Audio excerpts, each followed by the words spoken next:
Well, hello, folks. This is Two Mooks and a Mic on Friday afternoon. I hope everybody's having a great day. And you know it's Two Mooks and a Mic when you hear that music after the initial stumbles.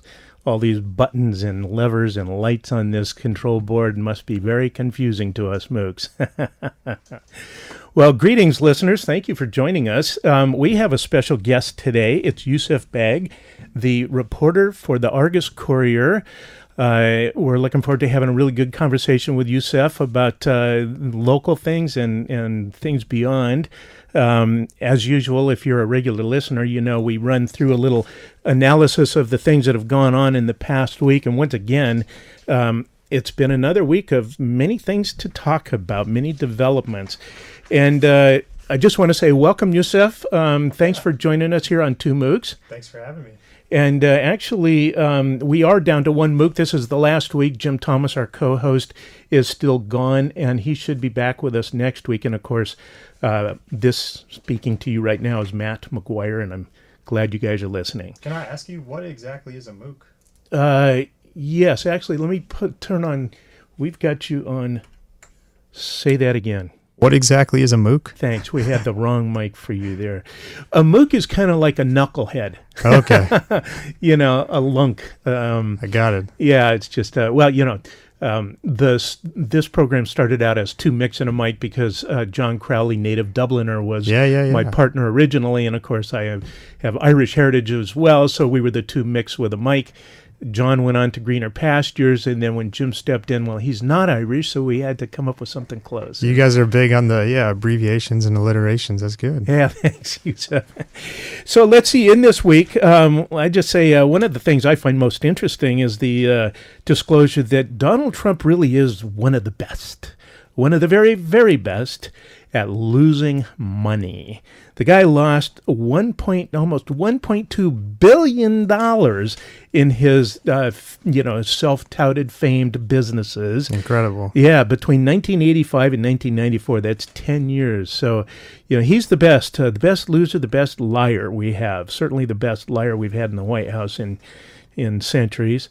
He lost more than almost any other taxpayer. The IRS does a thing where they do a review and they show the top earners. They disclose the sort of an analysis of what the top third, maybe 30% of the top earners did. And, in some of those years between 85 and 94, Trump was like the number 3 money loser. That's incredible. In the country. I wonder who was number 1. Yeah, that's a good question. He probably wanted the spot. Maybe he's there now if he had let us see his tax returns. I mean, it's pretty remarkable. His father bailed him out throughout his entire life, though. So I think right. He had kind of developed this habitual sense of, anytime I lose, I'm always going to get some way of getting bailed out from either my father or his investors or whatever it took. Daddy will bankroll me.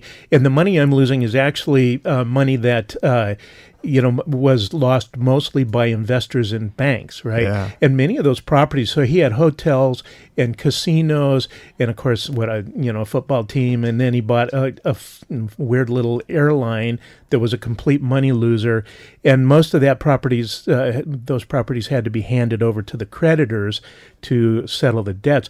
But you're right, Yusuf, over that period of time, Daddy Fred had bankrolled him to the tune of $413 million. Wow. Yeah, so I mean, you lose $100 million here and $100 million there. Daddy's there. Yeah, I wonder who's the daddy for the U.S. right now. When all this devaluing is going on with the way the country's being run, who's going to bail us out? That's a good question, boy. That's an existential question, right? But, I suspect that with this kind of track record, that's one of the reasons why Trump will refuse to show his taxes. Yeah. And, of course, that leads us to, the other point is that his refusal to turn over his taxes, and the head of, is it Munchin that's head of the Mnuchin, he was refusing to turn over the taxes to the various House committees. That's just one part of the stonewalling that's going on. And the latest development on that is that in the past week, the House Judiciary Committee voted to hold William Barr, the Attorney General, in contempt of Congress for primarily for failing to turn over an unredacted Robert Mueller report and the supporting documents. Now, the Barr and the Department of Justice are acting like, oh, well, this is this is all democratically, politically motivated, and there's no legitimate legal reason why we should do this, and you're asking us to break the law, yada, yada, yada. Well, that's what you'd expect from these guys when Obama was president. The guy couldn't do anything without them claiming that this is destroying democracy, right. And they had Benghazi hearings over and over again and tried to kill the Affordable Care Act, dozens, 30, 40 times or something. And, all on the made up pretext that, they were trying to accomplish something constructive. So, yeah, it's like another, I guess, unprecedented action and an unprecedented presidential administration and just kind of how they circumvent all these different ways of distributing power within the three branches, and right. So it's constantly it's testing every foundation. It is. That's right. I mean, so that's why Jerry Nadler, head of the not judiciary, the House Intelligence Committee, is saying that this is a constitutional crisis because clearly in the Constitution, Congress has these oversight powers, and for Congress to be stonewalled by Trump and the White House really is just attacks the fundamental legal principles upon which this country is founded. Yeah, I mean, it seems like, everybody that's involved with this is constantly playing this political game of poker, and it's kind of, at some point you have to actually call things for what they are instead of playing this game about wins and losses. And I think, using the phrase constitutional crisis is almost like the latest ploy when, there's been so many other constitutional crises happening within the last couple of years that it's kind of, if it's all heading towards impeachment, just go ahead and say it and go with it and be, headstrong about it instead of this 1 foot in, 1 foot out approach that I think a lot of politicians have been taking with real powerful action that could actually get the country somewhere. And so we're stuck in this in between space continuously. This paralyzed dynamic. Yeah, that is frustrating to watch. Now, I would disagree. I don't think there have been any constitutional crises that have reached this level. Sure. Certainly there have been challenges to the norms and the rules of operating. That's true. But this one is really pushing it. And of course, it's exacerbated by Trump declaring executive privilege, saying that the Mueller report, is protected by the president's right to, have privileged information. But all the precedents and the legal rulings by courts and say, no, that's not covered. This is not covered. It's been shared with lawyers. It's been distributed to certain parties. And, so that's like a real overreach. And once again, though, it's like the Republicans, when Obama was president, everything he did was, that's presidential overreach. Right. And of course, their intent was to stymie, as Mitch McConnell, senator, said that, his whole goal was to keep him to a one-term presidency, and they did everything they could to stymie him. Now, that is political. In this case, you've got Democrats who are going, hey, this guy is like the most corrupt president we've ever seen in our lives. Yeah. And we're trying to bring him to task, and he and his Republican lapdogs are doing everything they can to keep from being held accountable. Yeah, right? So it's almost like the complete reverse. It's not an overreach, is what the Republicans are saying now. Yeah, exactly, right.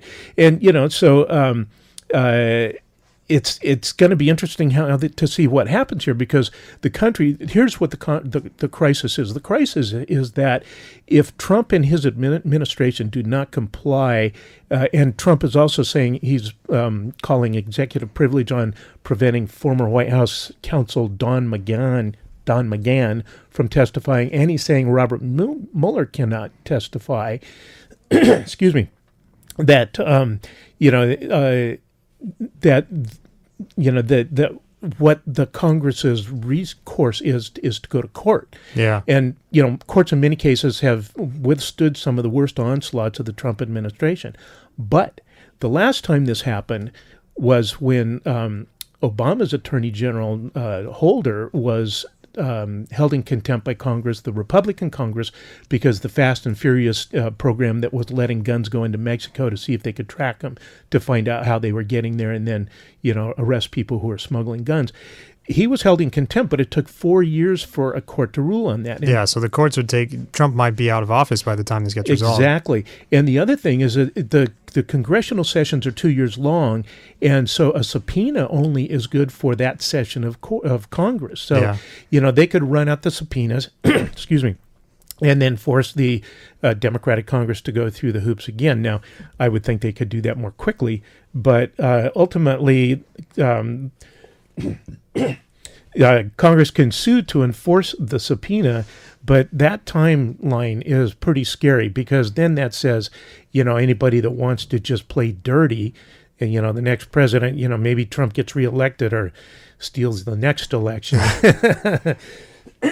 Excuse me. Then that kind of opens up carte blanche for abuse of the laws in the Constitution. So what's going on is that, they're going after Barr for basically not turning over the Mueller report, but they also are saying that he lied to Congress when he said that he didn't know what Mueller's reaction was to his summary when he actually did. Mm-hmm. And then he also refused to appear before the Judiciary Committee. So, you've got a bunch of different incidences where, if they prevent McGahn from testifying and you've got Barr doing this, then you've got a battle on a lot of fronts. So it's going to be tough for the Democrats. But what is interesting is that the Democrats are really stepping up to the plate. Heretofore, I've personally had a lot of beef with the Democratic leadership because they've become so corporate ever since Bill Clinton. And, and they've catered to Wall Street and big corporate interests at the expense of the public. But here they're saying, look, you keep this up, you're going to force us into impeachment hearings. Yeah. Now, Pelosi is right. It's unlikely that the lapdog Republican Senate is going to uphold impeachment. But once again, if it's forced into that, that's going to be a big issue in the 2020 elections. Americans may be ill-informed or uninformed or misguided in many cases because mass, televised media is so deficient in informing the citizenry, but they're not inherently stupid. Yeah. And, a lot of people over time really start to get the what's really going on. And this could be pretty telling for the 2020 election. Yeah, so I think there's a greater middle of people that don't really like to even talk or discuss or get into a lot of this stuff because they're just kind of exhausted and fatigued by the whole thing. And so the people who are kind of maintaining the fight over all this time are the people who are more politically active. And so when it gets to election time and people have to get involved once again, I think that middle that's been quiet, I think, for a lot of the last 2 years, those people will step up and see what's going on and say, with their vote, what they really think. Yeah, let's hope, right? So in the meantime, there's like 6 Democratic House committee chairs are coordinating, a response to this. And one of the strategies they can do is they could potentially bundle contempt citations for a number of different Trump administration officials to refer to the local district court. Now that, it's like, okay, you may be, a lapdog to Donald Trump, but suddenly if your income is threatened, because they do have the power to jail or garnish wages, theoretically the sergeant of arms could go and arrest like William Barr, but as it's been pointed out, William Barr does have a much larger army. And you wouldn't want to see that come to that. Oh my gosh. That would just really be crazy. But, under the Trump administration, then, who knows? Yeah. You just can't say that that's completely off the table, right? So, but if the Democratic chairs do that, bundle contempt citations, that might have enough pressure on individual Trump administration officials to go, well, I'm trying to keep Donnie happy from, keep him from having his next hissy fit, but I don't know if I want to be on that hot seat. Yeah, especially if they're coming for your pockets. Exactly. So we'll see what happens there. And the one other point is that Robert Mueller is going to be retiring from the Department of Justice here in not too distant future, I think within a couple months. Yeah. At which point I believe he's immune from any direction from the White House. When he's not an employee, yeah. Yeah, exactly. It won't be the same as if Congress gets its hands on the unredacted report and the underlying supporting information. But could open the door for him to testify. It could, yeah, and that would be I think that'd be really beneficial to the American public. And then, as a sidelight to all this, Yusef, Donald Trump Jr. was subpoenaed by the Senate Intelligence Committee. And of course, that's got a Republican chair. It's bipartisan, yeah. Yeah, this was a bipartisan move from several weeks ago that just came out, that they have subpoenaed Don Jr. In regards to the Russian meddling in the last election, the 2016 election. And it looks like Donnie Jr. likely perjured himself regarding what he testified to the Senate on his participation in the Moscow Trump Tower development project, which, of course, Trump Sr. lied about during the election. Oh, I got nothing to do with it. Well, it was going on big time all through there, as Michael Cohen, his former attorney, disclosed. Well, Jr. has far less power than Daddy does, and so if they're not going to go after, or they're okay if he goes down as opposed to his dad. Well, it'd be interesting. I mean, because of course Trump Sr. is reported to be furious that his family's being breaking news. Donald Trump is mad. Yeah, that's a headline, right? But this kind of is really counter to Mitch McConnell's craven declaration this week. Oh, the Mueller thing, the case is closed. It's like, well, guess what, Mitch? It's not.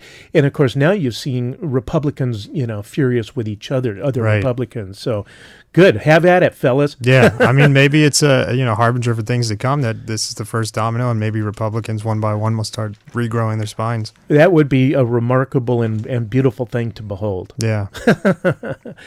Let's see. On other news this week, there's a new report out by the United Nations-sponsored Intergovernmental Science Policy Platform on Biodiversity and Ecosystem Services. Anything else, or is that it? Yeah, I think that's what a horrible name. I mean, they could have just said, Intergovernmental Panel on Biodiversity. But this report is chilling. This is supposedly the most thorough review of all the other studies and what's going on in the world today. And they're saying that basically there's close to 1 million species that are in danger of extinction, and the danger to those million and others is rapid and accelerating. Yeah. And this is done mostly because of the impact of mankind, right? And whereas global warming and climate catastrophe is a big contributor to this, the main cause for this are the human activities of farming, fishing, mining, logging, habitat destruction, urban sprawl. And now that's interesting because those are all things that we're, very, very dependent upon. Now, right. This is not the first warning we've got. No. It won't be the last.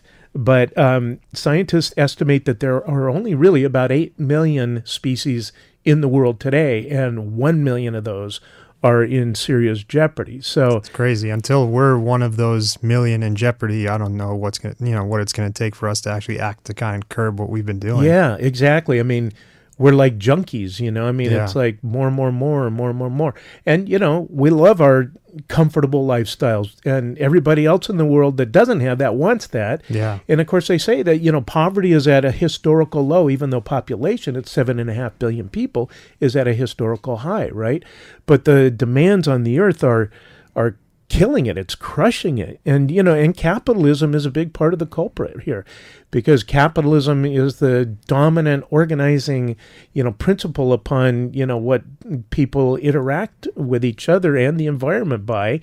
And, the only time that global warming and greenhouse gases have diminished in the last decade and longer was when the 2008 economy crashed, and there was a drop in, production and things like that. Yeah, so, you have to deinstitutionalize a lot of the things that have been contributing to these factors over time. Yeah. And so until that happens, it's hard to kind of, mitigate a lot of these climate change disasters. And how do we do that, Yeah.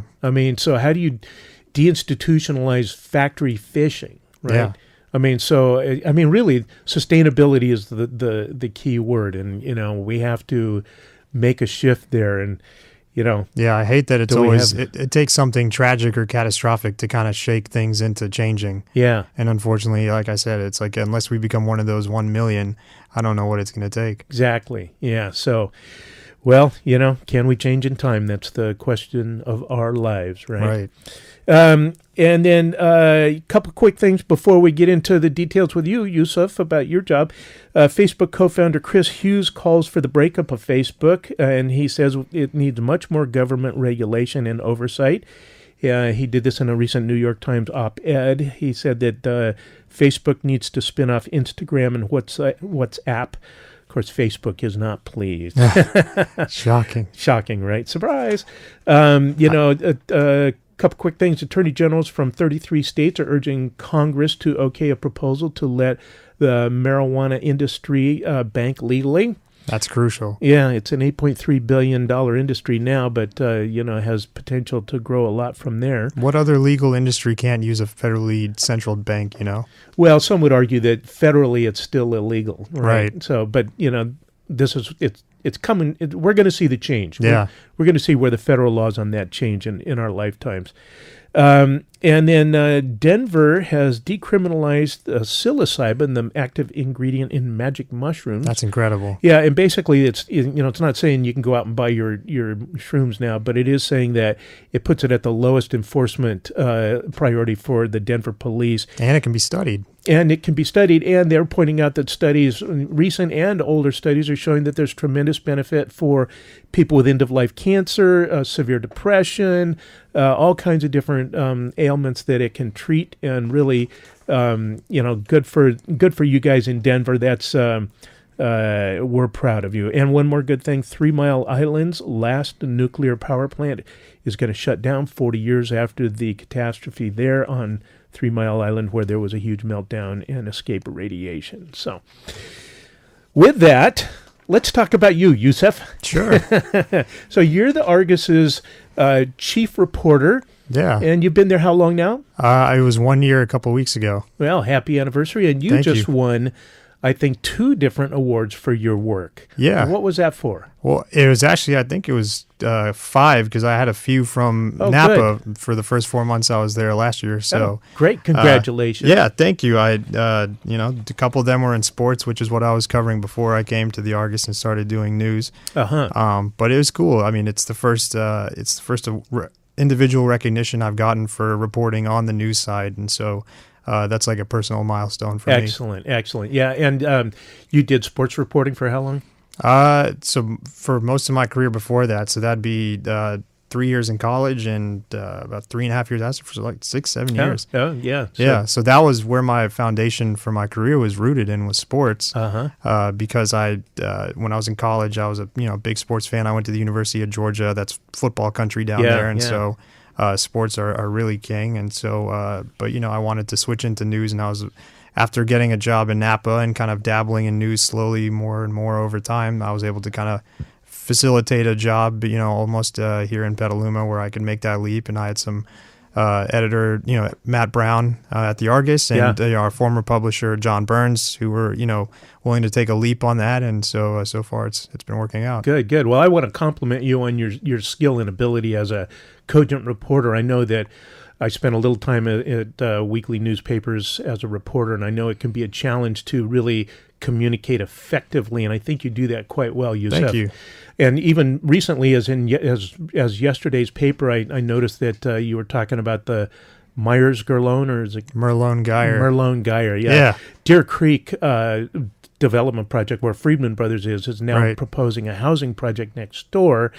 And you were savvy enough to get Mayor Teresa Barrett's quote in there saying, hey, these guys stiff-armed us when we were reviewing their original project and wanted it to be, mixed use as the community directed. Yeah. They were able to really defeat the community and just build a commercial strip mall. That was actually, that was the benefit of going to enough city council meetings where you hear deliberations and discussions on so many different topics that anecdotally, the mayor had actually brought up that Deer Creek was one example of so she was likening Safeway's desire to not move from its site, at the corner of Maria Drive and McDowell Boulevard, to somewhere else in the shopping center, similar to Deer Creek having no desire to do mixed use when it was first proposed, and now all this time later, now they want to put the housing element in. Yeah, which really isn't all that. It's what's it been 5-6 years that it's something been there. like that. Yeah. So I mean, but there's a lot of vacancies, and it hasn't turned out to be kind of this hub I think that this developer had wanted. The commercial part, right? Yeah, right, exactly. Well, once again, I mean,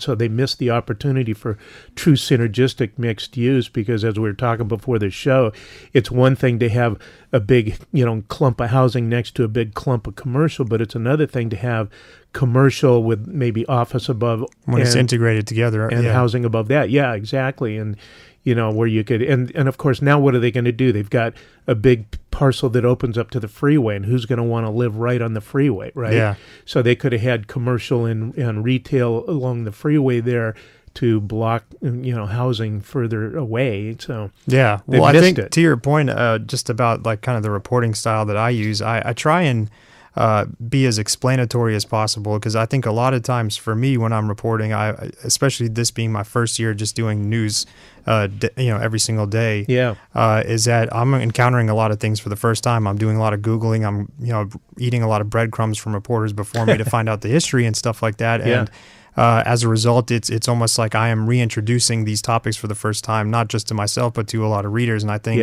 that comes through in a way that allows me to kind of explain these kind of complicated concepts that I'm working through myself and help get that across to the reader. And so it kind of makes this explanatory and more accessible kind of style that I think helps, print readers and also helps kind of news copy that I think for a lot of people can be easy to kind of get really into the weeds or get kind of higher than what get up to speed on an issue. Right. Yeah, that's right. It really is a benefit to the reading public. Because I've seen, reporting in years past in the Argus where you read an article and you're left with 5 or 6 major questions unanswered, right? And so you seem to have a skill where you cover the macro and then you delve into the micro a little bit, in the salient points that make the difference, right? Yeah. Like Mayor Barrett's quote there. Yeah. So those are that's a real skill that that not everybody at the Argus in the past has had. Well, that's nice to hear. Thank you. Yeah, it's a real benefit, I think, to the community. So tell us a little bit about your job. So it's got to be interesting, stimulating. Very, certainly, you're covering city council meetings. Are you hitting some of the planning commission or any other commissions? Yeah, I hit the planning commission, probably once a month at least, because a lot of our bread and butter at the Argus is development. And, so that's, because we're a sister paper to the Press Democrat. And so they step in for a lot of breaking news, crime stuff, things like that. But where where we can really own our territory is when it comes to the growth of Petaluma and the planning of it and sustainability and things like that. And so Planning Commission is one place I go a lot. Next week I'm going to go to the Historical Cultural Preservation Committee. Okay. They got a property and an interesting proposal that they're discussing. And so there's... Now, is that the one that you reported on in yesterday's paper with the old 1800s vintage house? No, actually there's a rural parcel. It's right across the street from Sarah's Sweets and Eats, that bakery on the corner of McDowell and Casa. It's It's famous because it's that little stop intersection. Terrible roads and potholes right there. But it's got that old white 2-story farmhouse. Right, and there's those 2 goats that are always sitting on the wheelbarrows over there. It's very it's just kind of like a familiar thing in the neighborhoods. Yeah. And so they're about to develop that, but they want to keep that barn there intact. And so it's kind of one of these last rural properties on the east side that, has been there a long time and has now been sold to a developer for, a small housing project. Yeah. And, kind of this last bastion of what the east side of Petaluma used to be when it was just all farmland. Yeah. And so it's kind of, so that's working through. So I get to go to a fair bit of committee meetings, commissions. If I'm not there, I watch the tape. Usually I try and stay up on kind of what's going on at City Hall as much as possible. Yeah, good. And then, a lot of the other time it's kind of just going out to, different stories, subjects, meeting with people, coffee here, coffee there, to, it's a this job specifically is interesting because it's general assignment. So it's all across the spectrum. Yeah, it's not the routine of same thing over and over again. Right. I don't have a carved beat. You don't. Yeah. That's so. What do you like? What do you like most? What stories are the best, and what are the worst? Oh my gosh, I don't know. It's hard to say. I think I kind of like stories that have like bigger implications. So when I can kind of apply a broader sense of what this small story might impact on a larger scale. So I think what's interesting has been the Safeway battle is that this has this implication about there's a developer that's strong-arming a city that doesn't have the funds to fight a corporation. Even though the city is right and the corporation is wrong. Potentially, yeah. And so so you're seeing this precedent that I think now there was a lawsuit filed this week that this local group here, No Gas Here, they now formed a separate offshoot called Save Petaluma. Right. They're going to try and sue the city and turn Safeway to try and get this decision to approve the project overturned. I thought they were suing Safeway. No, they're going. They are so it's a sue writ the of city. Yeah, so this will be in next week's paper. I'm happy to explain it. All right. It's gonna breaking news here, folks. Tune in. It's a writ of mandate petition that's gonna basically try and overturn the city's decision, and by saying that they acted unlawfully and more so out of fear of litigation instead of complying with their own municipal laws. And so by interesting argument. So if so potentially if a judge says that the city did act unlawfully, that they can potentially overturn all approvals. They have a new public hearing, and now you have a new legal precedent that is set specifically for this project, this situation. Yeah, and takes away a lot of the ambiguity that had come through and made this such a contentious decision. Where it was like, this is really good, Yusef, because the background on this, folks, is that in the Safeway approval process, Safeway was threatening to sue the city because there'd been a recent court decision that said that if the project complies with the existing zoning, the decision-making body, i.e. the city council, is very limited in demanding deeper environmental review. Is they that can correct? only say that you can change the doorknobs to this, and it's all aesthetic, right? Yeah. So this could potentially say that no, like they have a greater scope of authority that relates to protecting citizens, public health, environmental things like that, and just because they're building it potentially so close to all these primary schools and residents that are across the street, it opens up the door, and so now it could set a new CEQA precedent. So the California Environmental Quality Act, that's been a big it's constantly changing all the time. And what's interesting is that the attorney that's representing this group in Petaluma is actually doing the same case almost to a T in Sacramento right now. Oh, really? Yeah, so he's actually in a neighborhood that's right next to where they're just built a Safeway. And they were with a gas station. With a gas station, no kidding. But they just built the supermarket store, but not the gas station itself. And so what happened was the Planning Commission narrowly approved the project. The citizens appealed. Was that under threat of suit from Safeway as well? It was about to be. So once the city council made the decision to uphold this appeal and overturn the Planning Commission, which is kind of the opposite of what happened here. This is the one in Sacramento. Yeah. So then that opened the door for Safeway to sue the city of Sacramento. And so what happened was, and I'm getting kind of into the weeds here, I hope you don't mind. Keep going. So Safeway sued the city of Sacramento and basically tried to get that decision overturned and try and bleed out a much bigger city than Petaluma. With much deeper pockets, but there you go, corporate, financial might. Yeah. And so how did that come out? So the court found there was actually a council member that was biased, and it overturned the decision. And so now biased in favor of or against Safeway. Okay. And so now the city of Sacramento is appealing this to a appellate court, and that's all playing out right now, and it's pending. Okay, so run through that again, Yusef. So a similar challenge, but in this case, the Sacramento City Council overruled the Planning Commission's approval of the project. Right. Safeway sued, said there was a biased member, and they were successful in that. So the court found that there was a biased member and that decision needed to be vacated.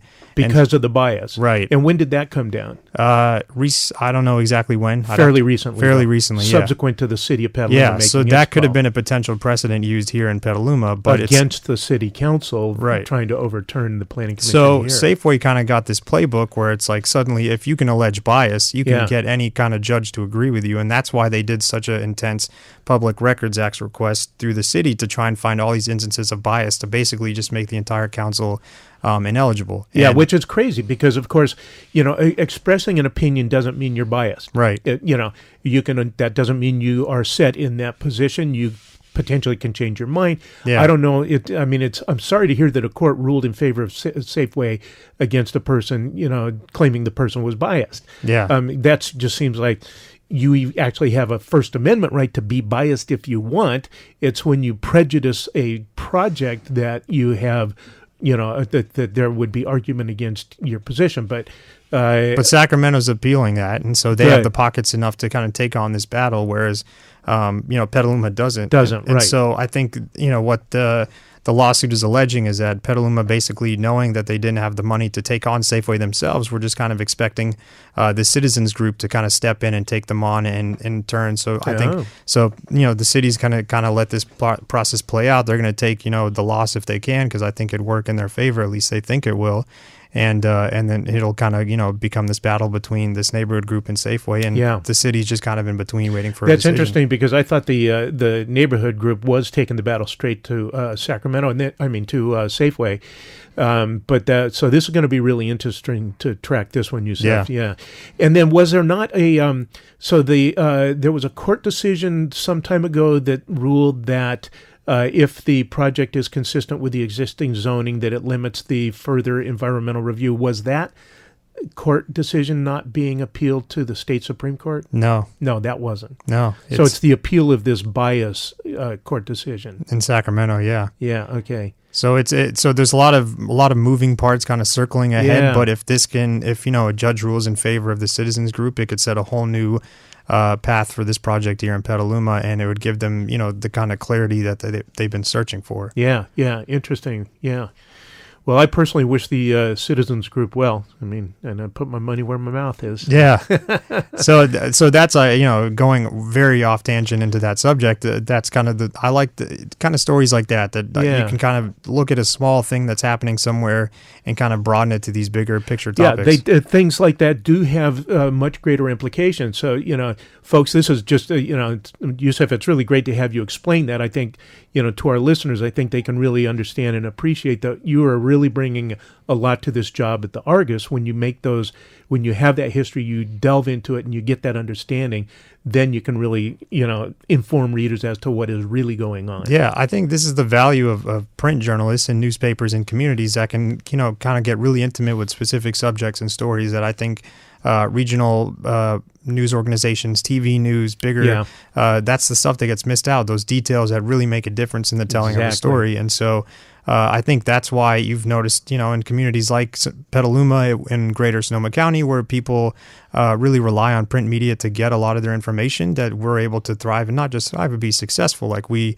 announced recently that our company's debt-free. All the investors that saved the papers are now paid off. Isn't that great and news? we're one of these few markets that are actually profitable. Yeah. And, there's a statistic that our CEO loves to say that we're, 7 out of 10 residents in Sonoma County come in contact with at least one of our products every single day. That's right. The Press Democrat. Is it the Sonoma Index Tribune, Sonoma Magazine, La Prensa Sonoma, Sonoma Biz, that one? North Bay Business Journal. Yeah. Yeah, and the Argus. Yeah. So we've got a really remarkable collection of papers and a lot of really talented people reporting inside of them. And it's in a area with a lot of eclectic news and lots of different interests. And it's a really fascinating place to be. The market itself is really exciting, and so to have readership that appreciates what we do, I think makes a big difference. That's great, Yusef. Now, what's the worst job? Part of your job? The worst story. Deadlines? Are you good? You must be good with deadlines. I'm okay with them. It's still trying to find that balance, because as a weekly, we're in this kind of interesting spot where we publish once a week, and news is happening constantly, and people want to know it immediately. And so, there's philosophical, battles kind of going on sometimes to figure out what is the right way to report the news. Do we want to give it immediately? Do we want to devalue our print product by giving it away immediately? That is to say, like if you offer it online or something. Right away. But, everything is shifting to online. So it's kind of, these are ongoing discussions to try and figure out what is the best way to maximize the value of a print paper. Yeah. Is it a magazine? Is it a tablet? How do you want to kind of go about that? So it's I personally am totally unbiased of newspapers. So, and, anybody that watches TV news, even cable news knows that you don't get the depth of detail like you just explained, and as the kind of reporting you did on the Safeway story. So it's very surface level. Yeah, a lot of those, because you don't go to a lot of these meetings and you see TV people there. The TV people are going to cover the issue from beyond City Hall and things like that, and peripherally. They want the grabby stuff, the huge conflicts, blah, blah, blah. Although there was a time when the Press Democrat and the Argus were very much willing to throw oil and gas on the fire, the political battles. I've experienced that personally, and that was really could be very frustrating, very aggravating. This is so much calmer now, I guess maybe that's a little bit of the silver lining of a reduced, ability to print numbers of pages and provide column inches of information. Yeah, I think so. You're talking about like the editorial that we take out. Editorial, and there was, I was the subject of biased reporting, not by the reporters themselves, but by the editors. Many times when I was on the city council, I'd get interviewed and I'd give, what I felt was the most important salient information. It wouldn't end up in the article, and I'd go back to, some of the reporters and go, hey, why wasn't when. Well, I had it in my original report, but the editors took it out. Now, I'm assuming that they were not lying to me, but I just could see it. But certainly at the same time, editorial stances were far more conservative and self-righteous in some cases. It'd always be like, oh, that Petaluma City Council, the liberals and conservatives just can't get along. Well, that was complete and utter nonsense. We got along on 96% of things, which didn't get any attention. Yeah. But the 4% where you had clashes, a lot of times they were real clashes, and they needed to be hashed out. But then it was like, oh, look at them, they're fighting again, with kind of the subtext that, oh, you liberals came in and, disrupted things and made a lot of trouble, Yeah. Because when I was on the council, we did disrupt some things, a lot of it being like kind of the good old boy network, where if you were buddies with the city manager and a developer, things went through a lot easier than if, you were trying to do something that was much more community-based. Yeah, well, I think, speaking at least for print media, again, I think there's a pressure on us to be as objective as we can possibly be right now, and that's a symptom of just kind of the greater polarization of things, and so we have to. Good point. There's a heightened awareness for us to just maintain as balanced an opinion and as objective a perspective as possible. And I think this is a testament to my editor Matt Brown that, him and I have disagreed on editorial stances. Like, for example, like on, who were the city council candidates that we wanted to support, but the way he put it was that he's always looking from the Petaluma perspective. So if, I don't know if you're a Game of Thrones fan, but like, Lord Varys is the guy who's always advocating for the realm. Okay. And so he, so I think Matt in a lot of ways is always advocating for Petaluma, what is best for the city itself. So he takes a step back ideologically, whatever he might believe, and looks at it. It's like, okay, so we have a city that needs housing. So let's go for the housing candidate. We have a city that needs sustainability. Let's go for the sustainability candidate. We have a city that needs experience. Let's go for the experience. Yeah. Instead of going maybe with someone who had ideological beliefs about, well, this person doesn't like cannabis law, so I'm not going to vote for this person, or this person's prioritizing, something else, and that's not in line with my beliefs. So I think the idea that, if you can do it as objective as possible from a city perspective about what the people of Petaluma really want, I think that's the niche that he's been able to really strike, and he's done it well. Yeah, well, I would say that the editorials in the last couple of years have gotten a whole lot more, in my estimation, enlightened and balanced. Yeah.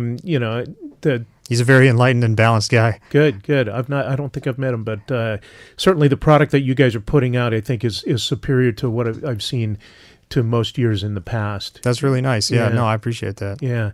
It's interesting. So here's a funny little thing that's kind of national down to local. So the White House is recently basically banning all White House correspondence, but they're saying, but we'll give you exceptions, which is a way to play favorites with reporters. So, Sarah Shuckabee Sanders, as I like to call her, does not like to face reporters because they ask pointed questions and call her on her lies, which she lies frequently.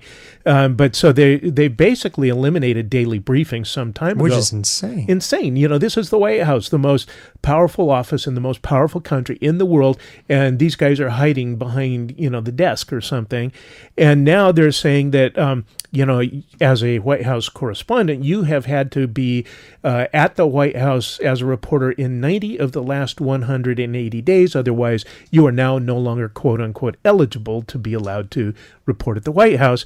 And so they're saying, but we'll make exceptions, So if you kiss our ass, you're in. And if you ask uncomfortable questions, you're out. And so this is like, a total corruption of a mass area of reporting.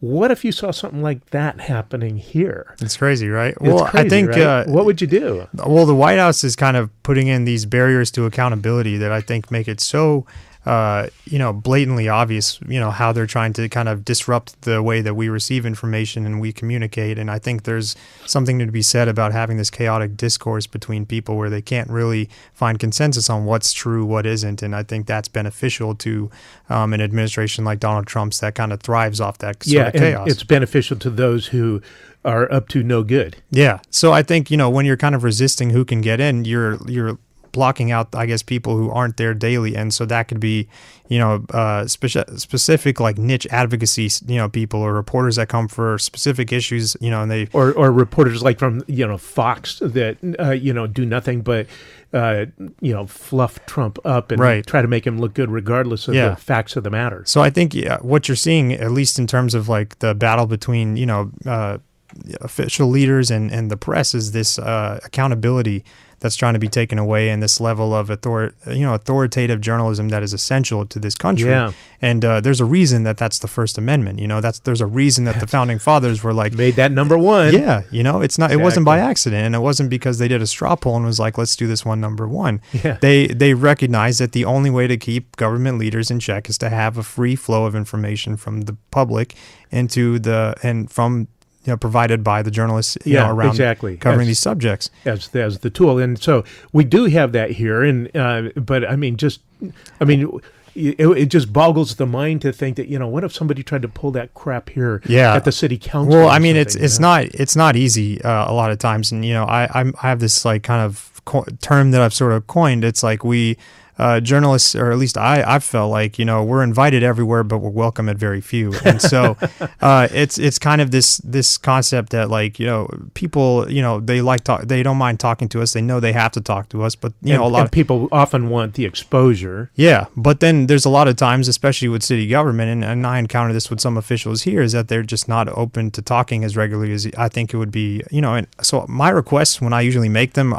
because I have to, and I need to, but sometimes those aren't fulfilled because they play around with the game, they get ignored and things like that. And so it just makes my job harder sometimes to get information that I believe is essential for a story. Yeah. And so, I'll have to go through much different channels or go background, to try and get to what I'm trying to get at, which is just information to provide to the public on a specific issue that I feel like is important. And this person might be the gatekeeper to that information. And, of course, it doesn't hurt to reiterate that, public employees owe it to the public to be transparent. Right. Do you want to rat anybody out? Is there anybody out there who's been particularly difficult? I'm not going to rat anybody out, but I will celebrate Peggy Flynn, the new city manager. New city manager. Because she has a journalism degree. She comes from a communications background. She has actually been a fantastic asset since she's joined, because she's actually willing to, before she even took the job, she gave me her cell phone number. Oh, good. I never had John Brown's number. I don't think anybody that's worked at the Argus has ever had John Brown's number. John Brown, the previous city manager. Yeah. So I think to have that from the top unelected official at City Hall, that's a big step. And Excellent. So, I know that I have an advocate there who likes the paper, who appreciates our reporting, who wants to have accountability within her halls. I think so. Who potentially, if there's a particular department head or person that's withholding information, you can say, "Hey, I need some help here." And she'll be willing to do that. And so that makes a big difference, because suddenly it's reintroducing transparency that I think a lot of people in the public have been wanting from City Hall. And so, because you hear it on the campaign trail, you got people who are running for the city council or mayor spot talking about transparency and getting the community more engaged in topics and things like that. And I think for a long time, for whatever reason, whether it was just financial or just time-wise or just the limits of the job, it was harder for officials to get out into the community and really mingle like I think people need and want. Well, and having worked with a number of city managers, I can say it is a very difficult and very time-consuming job, and does take tremendous energy. And it is pleasing to see that Peggy Flynn is young, vigorous, and energetic and open-minded like that. So that bodes well for our community. Yeah, because I think she recognizes that for a government to be successful, it has to be propped up by a community that supports it. And so she's got a track record of doing that wherever she goes. And so if she can kind of change that culture within Petaluma, it only benefits the city government here. And that in turn benefits the community. And I think for a lot of these contentious issues that we see here playing out, it's that lack of transparency, that lack of engagement that people feel like they're not getting, that I think she might be able to bridge that gap. I'll say that in my experience, the worst departments that I encountered was usually the traffic and the traffic. What's the title for the Public Works? Well, not just public works, but primarily the traffic traffic management. Yeah. Yeah, public works. Part of the public works where you've got an issue with how things are arranged at an intersection or whatever. Yeah. Yeah. But no, most departments are good. It's just it's like you got to kind of get them at the right moment, on the right day, on the right subject. Yeah, and most of the staff, I mean, they're hardworking and they got a lot on their plate. Yeah. There's, it's finances have always been difficult, certainly for city governments of cities of this size since Prop 13 was passed. Yeah. That really kicked the legs out from under a steady, reliable source of income to operate cities as they should. And so you get all the special taxes and things. And right, which has been kind of the bane of existence for most people who live in California. Yeah, because then it's like school taxes, hospital taxes, and then you feel like you're being dinged to death. But, if there were an equitable property tax, then, you can eliminate a lot of that. And, of course, this is my soapbox. We need to reform Prop 13 so the commercial property is appropriately taxed so that they're paying their fair share, because they have shifted that on to the homeowners. Right. And, now there's a, clearly imbalance, and that's why we have potholes all over the place. But if you've got that, since we don't have that, staff is hardworking with stretched resources. It was that way when I was on the city council, 15, 20 years ago, and it's that way now and maybe worse. So, because things have worn out more. And now you got the pension, issue. Yeah, the pension, the growing pension liability and responsibility. So that's, looking down the barrel of a shotgun. Yeah. So it's like, every tax is only done out of necessity because they're trying to bandage something that's been, growing. Yeah, yeah. Well, so this is a very, folks, if you just tuned in, we've got Yusuf Beige, who's the ace reporter from the Argus Courier. The only reporter. Well, the others are reporting too, but you are really the main guy. So if you want to know what's going on in Petaluma, then you can call or email Yusuf at the Argus. Yeah, it's out there. He's not hiding from anybody, folks. So the man that knows he's got his finger on the pulse in Petaluma. Trying to. It's a demanding job. I mean, I got to be a lot of places at once and cover. Are you able to do it in 40 hours a week? No. Uh-huh. Oh, I do it in 40 hours a week, but if it was if I could ideally, yeah, it'd be a lot easier to do. It's tough to kind of. It takes more than that. Yeah, because when your general assignment and you have at least 4 stories a week that you have to get knocked out, and you're limited to the time, and you're also waiting potentially for the schedule for an event or for a meeting with someone, and you have to work everything around. It's kind of a chaotic thing to sort of make work, and that's a juggle. Yeah. And then who determines what gets covered? Do you get to say, hey, I think this is important, and Matt says okay, or does he tell you, give you marching orders, or how does that work? Yeah, it's a little bit of both. Yeah, he obviously encourages me to go out and keep an eye on what's happening and bring stories to him, and so. In the beginning, he probably gave me more marching orders, but I think over time I've been able to kind of come back with much more. And so, and even with that, just knowing where to look and what to pay attention to and how to track things and what makes for a story and what doesn't. And we don't have any shortage of information or stories to get out there. Yeah, there's plenty to do there. And how long has Matt been there? I think he's been there almost 4 years now, 5 years. He was at the Press Democrat before and covering transportation up there. So that's another thing that, our bread and butter is transportation issues, infrastructure, and he's got a really great voice for putting information on those. Well, then, of course, infrastructure and transportation impact everybody, and there's obviously a lot of interest in it. And, of course, the state of deterioration that we're all suffering. But, that's something that it's easy to be ill-informed or, underinformed about. I read the letters to the Argus pretty routinely, and you see some of the people that just, really don't have an understanding of a lot of the history, the background, the finances, how things work. Well, it's tough to ask somebody to be in the know on so many detailed aspects of things, and especially when it comes to finances and politics and all the different stuff that plays into it. If I was just a regular citizen, I wouldn't know half the stuff I know, Right. And I wouldn't do it recreationally because I like it. It's, I do it because I have to and it's my job. But, to ask an average citizen to kind of have that depth of knowledge on subjects. It's a lot to ask. It's tough. It is a lot to ask, but citizens in a lot of other countries actually are asked and do step up to that. I mean, I've met 15-year-old Italian girls that knew more about American politics than some of my best friends, and it's a little embarrassing, but it's true. I mean, this is, we're here in the land of plenty, and there's a lot of entertainment and, delightful distractions available to us. Yeah. And, we don't resist. I mean, how can you? Yeah. I mean, you want to enjoy your life, but you need to seek a balance. And really, I think this is a reflection on both, our social values and our education system. I mean, really, I think around here, we're far more enlightened where we are, talking about sustainability and the state of the environment and social equity and justice and immigration.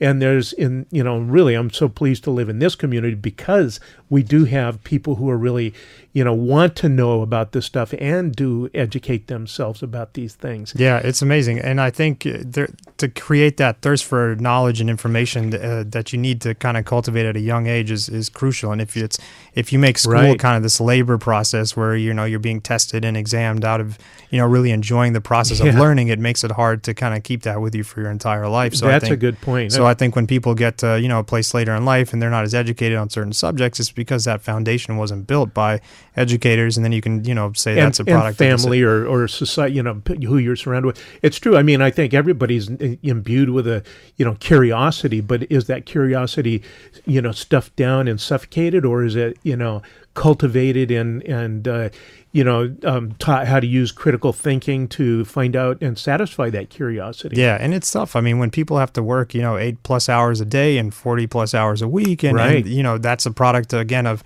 maybe having a capitalistic society that forces people to work maybe more than a human probably should. True. It's going to make people, probably want to, when they get off the clock, all they want to do is anything that's intensive or work related or something like that. They want to kick back, relax, and decompress. Yeah, so exactly. On your weekends you want to get out in the world and see some things and take your mind off stuff, and so it's hard to kind of introduce those habits to people that maybe don't have them in a society that doesn't necessarily reward it. That's true. Well, that's why we here at Two Mooks do our job to do our best to help educate our listeners with a little, weekly recap of what's going on in the world that we think is crucially important. Folks, if you just tuned in, we've got Yusuf Beg, the reporter for the Argus Courier, as our special guest. And Yusuf, I got to say, this has been a really interesting discussion, and we're just about out of time here. So I really want to thank you and appreciate your coming in and sharing your thoughts with us. Thank you. Thanks for having me. If I can plug the paper, we're only like $4 a month digital, so please sign up. We got a brand new website. It looks really great.